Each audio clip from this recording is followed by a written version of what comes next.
I told Stan that I was tired of penciling. I thought I was burned out. In 1965, I thought I was finished. And I said, "I'll ink. You know, I can help you that way. If you give me pencils, I can polish them up a little bit." So first thing he did was pull out a DareDevil assignment and said, could I help him out in an emergency? And I was a sap my whole life. I was what I call a good soldier.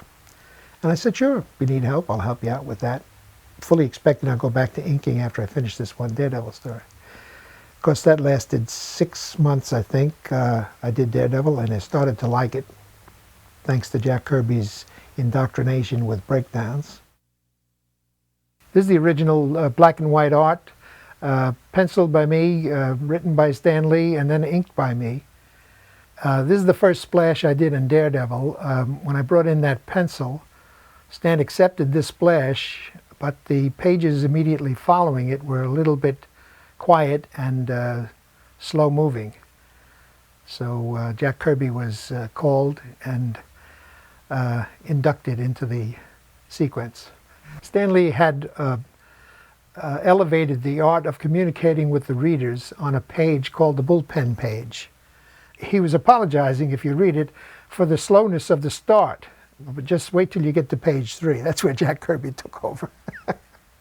This is the Jack Kirby influence. In other words, instead of taking his clothes off and neatly folding them and putting them on a rack, he takes his clothes off, he quickly gets dressed, he prepares, and he leaps out the window without even looking. And he just hopes he's going to find a flagpole or something to land on.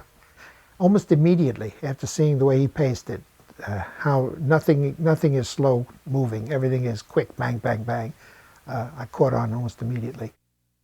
Stan didn't have enough time to script all of these things in advance, otherwise he would have.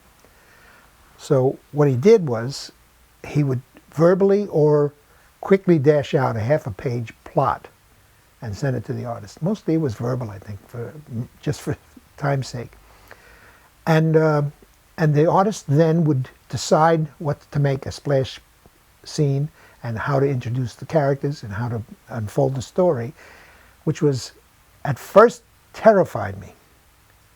But almost immediately, maybe in a month or two, I realized, holy mackerel, this is a much better way to do it. Comics succeeded despite doing it the wrong way. It should have always been done visually.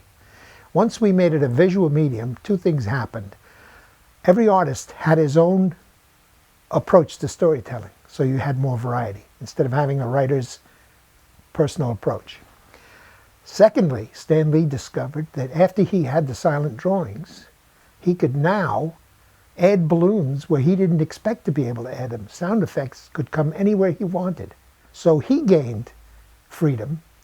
We gained freedom, albeit we gained a lot of time-consuming responsibility, but it also was much more gratifying, and we were able to put our stamp on the thing, and it was wonderful.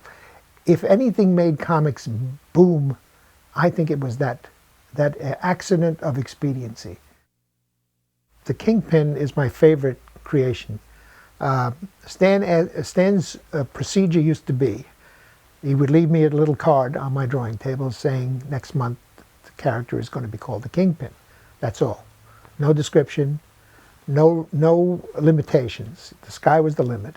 All the criminals, master criminals that Ditko and Jack Kirby had created had a similarity. They were all lean, mean-looking, mustached, with a felt hat and a striped suit. That what I would call the established criminal type.